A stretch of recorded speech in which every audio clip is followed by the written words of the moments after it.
Tadi kan kamu beriman kepada Musanya Yahudi. Tiba-tiba di dalam Quran menjadi berubah. Apa jangan-jangan ini dibakar karena berubah? Tidak. Nah, karena kami benar. Iya ya. Nah, Kami itu benar-benar yakin maksudnya Quran itu 100% autentik asli. Murid-murid Yesus yang 12 ini kan yang namanya Paulus, Markus kan menulis Bible kan.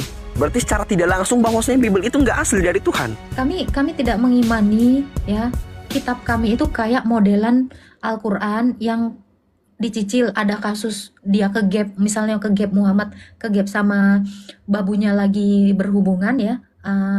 Di surah At-Tahrim ayat 1-5 turun ayat. Iya, itu namanya asbabun nuzul. Itu namanya asbabun nuzul. Nah, kitab kami tuh nggak kayak kalian itu, ibaratnya sorry ya, ini saya analogikannya. Saya ke dokter, saya nyeri ini, tulis resep. Ini saya katakan demikian. Tetapi kitab kami itu adalah kesaksian para nabi dan para rasul tentang satu orang, yaitu namanya Mesias, yaitu Yesus. Makanya tadi kan udah kamu mendengar, Musa itu menuliskan tentang Yesus. Ya. Ayub itu menuliskan tentang Yesus. Matius, Markus, Lukas, Yohanes, semua itu menuliskan tentang Yesus. Mereka melihat, menyaksikan dengan mata kepala mereka. Lalu mereka tuliskan. Makanya kitab kami ini adalah kitab kesaksian. Apa yang mereka raba, apa yang mereka saksikan, apa yang mereka lihat, itulah yang menjadi dasar kesaksian mereka, lalu mereka tulis dan mereka ajarkan. Ya. Nah, itu kan jelas. Karena apa? Tuhan Yesus itu datang kepada mereka. Tuhan Yesus itu datang kepada Abraham. Tuhan Yesus itu datang kepada Musa. Tuhan Yesus itu datang kepada Ayub. Makanya mereka menuliskan. Karena Tuhan itu langsung berinteraksi dengan nabi-nabi. Gitu. Nah, sementara kitabmu ini jelas berbeda. Jadi jangan dipaksakan cara jadinya. Nah, saya juga nggak tahu. Tadi kan kamu sudah menjelaskan ya. Diturunkan, Iqra, ya kan. Terus dihafal, dikasih. Terus diinisiatifkan untuk dikumpulkan. Nah, ini jadi rancu gitu. Jadi, apakah Allah tidak bisa langsung bertemu dengan Nah, ini Mbak, saya juga udah belajar sejarah penurunan Al-Quran. Al-Quran itu diturunkan dua macam. Yang pertama berangsur-angsur atau dicicil, yang kedua langsung sekaligus satu Quran. Dan itu yang sekaligus satu Quran itu terjadi pada malam 17 Ramadan. Nggak tahunya tahun berapa saya nggak tahu. Terus Al-Quran berangsur-angsur itu diturunkan selama 22 tahun, 2 bulan, 22 hari. Saya tanya, yang Quran yang secara utuh diturunkan itu Quran apa namanya? Surah Quran apa aja? semua dari Al-Fatihah sampai Anas, cuman bentuknya masih hafalan, masih ucapan Jibril ke Muhammad, belum buku. Astaga. Inilah, saya bingung. Ya, Lailatul Qadar. Ya. Lailatul Qadar. Nah, itu Lailatul Qadar, malam Lailatul Qadar diturunkan Al-Quran. Saya tahu. Nah, itu Quran yang apa? Yang mana yang diturunkan? Ya, itu Al-Quran yang sama yang diturunkan berangsur-angsur itu. Loh, jadi Lailatul Qadar itu yang mana? Yang pertama sekali surah apa? Yang Al-Quran dari Al-Fatihah sampai Anas. Itu turun langsung. Langsung. Oke. Sedangkan yang berangsur-angsur, iya tadi ada asbabun nuzulnya, ada kejadian ini turun ayat, kejadian ini turun ayat. Jadi umat Islam tuh tahu ini ayat ini tuh kegunaannya untuk apa, asbabnya, sebab-sebabnya dari apa. Pernah ngeliat orang kesurupan nggak? Sering, bahkan saya ikut pelatihan cara menanganinya. Ya, orang kesurupan itu ngomongnya ngelindur nggak? Iya, Nah, kamu nggak curiga ya? Itu juga adalah kesurupan. nggak curiga sama sekali. Oh, apa? Salah. Gimana? Saya lagi ada motor tadi lewat. Ya udah, nggak apa-apa lah. Skip aja gitu. Ini nggak apa-apa, saya hargai memang begitu keimanan kalian gitu kan. Tapi yang mau saya lebih dalam lagi. Berarti semua Quran ini hanya diberikan kepada Muhammad. Iya, nggak, karena beliau adalah Sayyidul Makhlukat, Oke. karena beliau yang paling sempurna. Cuman iya aja, saya cuma begitu aja. Iya. Jadi bagaimana cara Muhammad ini memvalidasinya? Validasi itu apa? Punten. Kan kata kamu kan dituliskan. Iya. Terus kamu bilang dia buta huruf. Oh ya, itu pertanyaan ini yang saya tunggu dari tadi. Setiap ayat Al-Quran yang turun, beberapa ayat kan ditulis tadi saya di batu, di papan, di kulit pelepah kurma atau Mari kita apa. berlogika, Bang. Nah, Bagaimana cara menulis di dalam pelepah kurma? itu ketika ditulis tadi, kayak yang nulis Zaid bin Harisani. Apa medianya? Nggak tahu, mungkin arang atau nggak tahu apa, saya nggak tahu, atau mungkin nggak tahu. Nggak tahu, Karena gini, Bang ya. saya nggak tahu. Saya kasih tahu sedikit ya. Kitab kami ini di kanon abad keempat, belum abad ke-7, belum ada Islam. Ya. Ini abad keempat sudah dalam bentuk tulisan seperti ini. Buku ya, oke. Iya. Kenapa di zaman kalian itu zaman kayak penurunan downgrade Iya. teknologi? Hah? Ya tuh mungkin di daerah Arab, di Jazirah Arab belum ada kertas, mungkin belum ada kertas. Impor dong. Impor dari. Nah, tadi tuh yang ditulis sama Zain Harisati kan setiap Quran turun kan didikte tuh sama Rasulullah sama Nabi Muhammad, didikte sama Zaidah, ditulis. Kemudian setelah ditulis itu benar-benar diperiksa.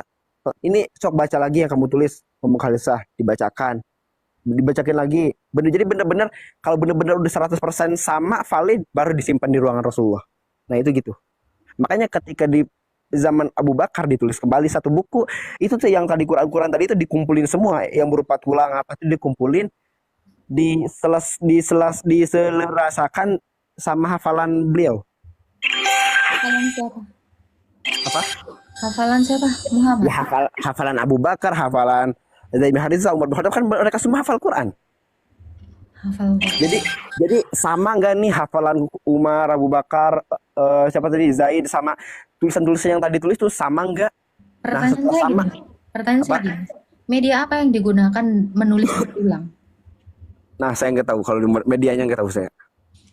Oke. Harusnya pakai perkamen, papirus ya. Di abad ketiga sebelum Masehi aja udah pakai papirus. Ya mungkin ya itu sulit mungkin di sana ya. Ada lagi yang mau kamu tanyakan mungkin tentang iman Kristen? Saya hargai itu pertanyaan. Ada yang pertanyaan apa? Kenapa? Aduh, agak macet-macet bang. Sinyalnya lemah, Bang. Sinyal lemah, Mbak. Aman, ini udah aman. Tapi kamu kenal sama Allah gitu? Menyembah Allah ini kenal gak sih? Ini sorry ya, kita ngobrol santai aja ya. Iya, saya ngobrol santai, saya nggak ada niatan debat sama sekali, nggak ada teh. Iya, Saya cinta toleransi. Karena Bang Kat Zim ini orangnya jujur ya. Kamu menyembah Allah, kamu mengenal sama Allah. Kenal Allah. Iya, mengenal. Oke. Allah itu kan satu. Iya, Apalagi oke. kamu anak pesantren ya, santri ya. Udah mau lulus lagi ya. Berapa Iya, tahun nyantri? 10. Wih, ini dari kecil ya? Apa? Dari kecil berarti ya? Saya dari kelas 3 ke kelas 4 SD gitu ya. Wah, luar biasa. Mantap. Semoga nggak ada bullying ya di pesantrenmu ya. Di pesantren saya nggak ada bullying, Mbak. Aman. Baik. Tapi bukan berarti di pesantren-pesantren yang lain ada bullying, jangan mengecap semua pesantren buruk. Ya. Saya nggak mau ke situ. Ya, oke. Kamu kan mengenal Allah itu adalah Esa. Ya, Tuh. Boleh saya tahu satunya itu yang seperti apa? yang satunya, yang ini penjelasan dari butuh dalil Quran atau butuh penjelasan saja? Penjelasannya juga harus berbasis Quran dong. Oke. Kita nggak boleh asal menjelaskan tetapi tidak ada Oke. dasarnya, gitu. Saya ngambil dari surah apa? Saya ngambil dari surah ke 112 dalam Al-Quran, yaitu surah Al-Ikhlas. Qul Udah huwallahu biasa ahad. itu. Ya kan? Qul huwallahu ahad, Allahus samad. Katakanlah dia itu Tuhan, katakanlah dia itu Allah yang satu, yang tunggal. Bukan satu, tapi tunggal, Esa. Kenapa saya ngomongnya nggak satu? Karena jikalau satu itu bisa dibagi. Jikalau Tuhan itu satu masih bisa dibagi. Entah itu dua, entah tiga. Kalau tunggal udah tidak bisa dibagi, tidak bisa ditambah, itu tunggal, Esa. Tunggal itu Terus artinya? Tunggal itu apa artinya? tunggal itu maha satu. Satu-satunya. Satu-satunya, maha satu. Allah itu tidak berwujud manusia, tidak, pokoknya berbeda dengan makhluk ciptaannya. Oke. Itu yang diajarkan kami, itu akidah kami. Jikalau ada berlintas di pikiran manusia Allah itu seperti ini, itu salah, pasti salah. Karena Allah tidak sama dengan makhluk ciptaannya. Jadi Allah kalau tidak sama dengan ciptaannya. Atau Ya. ciptaannya yang tidak sama dengan Allah. bisa seperti itu. Nah, yang benar ya. Jikalau nih orang-orang menganggap Allah itu cahaya, itu salah. Karena tidak sama dengan cahaya. Cahaya itu ciptaan. Ya. Pernah baca An-Naml ayat 7-9? Coba apa maksudnya itu artinya? Ada uran. Nah, Musa di sini bertemu dengan Allah dalam rupa api. Tadi kamu katakan Berupa api? tidak menyerupai ciptaannya. Berupa api? Api atau cahaya? Api. Saya baru dengar. Oh, kamu belum pernah baca An-Naml ayat 7 sampai 9? Kalau baca saya baca mah baca Quran, cuma nggak baca terjemahannya. Saya nggak baca terjemahannya. Oh, sangat disayangkan. Saya baca terjemahan itu dari Quran aplikasi di HP. Ini kan Itu si bukan. Kat Zim ini kan kayaknya pinter ya. Saya yakin kamu orang pinter. Nih ya, saya bantu bukakan ya. An-Naml Iya. ayat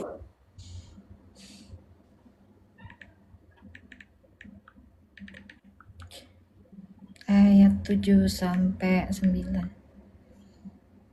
Kita pakai Quran NU ya. Iya. Teteh masih mending pakai Quran NU teh. Hah? Teteh masih mending pakai Quran NU. Pas dulu saya masuk ke roomnya si RK itu nggak tahu si RK pakai aplikasi Quran apa. Itu artinya tuh terjemahannya nggak sesuai sama Quran kami. Si RK itu. Saya juga punya Quran cetak kalau mau. Cuman kan capek nyariin ayatnya ini. Saya Iya. juga punya. Lagian Mbak kan nggak punya wudhu, pegang-pegang Quran kami. Jadi saya ini enggak, saya udah mandi, saya udah bersih. Saya bersih. Nggak, Mbaknya wudhu, niat nggak? Niat apa tuh? Niat sholat. Karena kalau wudhu dalam Islam itu, Mbak, wudhu dalam Islam itu syaratnya harus Islam. Syarat wudhu itu harus Islam. Berarti Nah saya nggak makanya kan, wudhu ya. iyalah, saya juga nggak tahu kak hukumnya non Islam pegang Quran, saya belum tahu. Ya, karena saya beli di Gramedia juga itu dipegang-pegang orang kan. Ya kan. Ini Iya. kan buku, Mbak, ini kan buku Allah ya. minimal Mbak nggak lagi haid kan? Enggak, saya lagi ngobrol sama kamu. Oke, Oke. silakan. Ingatlah ketika Musa berkata pada istrinya, sungguhnya aku melihat api, aku menemukan tentangnya. Oh, ini tahu. Ya, ya, ya, ya. Nah, kan dia Kisah-kisahnya melihat tuh. api. Ini ayat 8. Nah, oke, untung Mbak ngasih ayatnya. Tar dulu, ini ayat yang ini. Ini 9. Maka mana yang 9? Oke, ini kan dia yang melihat api. Ini ke-8-nya nih, baca. Loh, kok ini ayat yang berapa ini? Oh, 1. Nah, oke. Saya tahu yang ini tahu Mbak. Maksudnya. Nah, coba. Kamu udah paham? Nih, Nah. jadi ketika Nabi Musa itu pergi ke gunung tuh kemana gitu ya, malam-malam. Itu beliau itu pas pertama kali diangkat jadi Rasul di situ. Nah, ketika pertama kali beliau naik ke gunung itu gunung apalah, beliau tuh melihat sesuatu yang aneh. Tiba-tiba ngeliat api gede banget nih membara. Ketika dideketin tuh ada suara, enggak tahu suara gaib gitu dari mana itu asalnya. Nah, kamu tahu suaranya itu seperti apa? Wahai Musa, sesungguhnya aku adalah Allah. Tuhan. Nah, itu. Nah, itu kan iya, itu kan bukan berarti Allah itu api yang tadi dilihat Musa. Loh, api itu yang berkata seperti itu yang didengar dari situ kan asal suaranya. Bukan dari apinya, Mbak. Dari mana? Enggak tahu tiba-tiba ada suara. Yang penting bukan apinya. Yang penting bukan apinya, oke? Kalau kita lihat ya di dalam kitabnya orang Yahudi ya, kitab Taurat. Ya. Itu memang Musa juga melihat api. Api itu ada di dalam semak yang Ya. terbakar. Nah, di situ juga Allah menampakkan diri kepada Musa.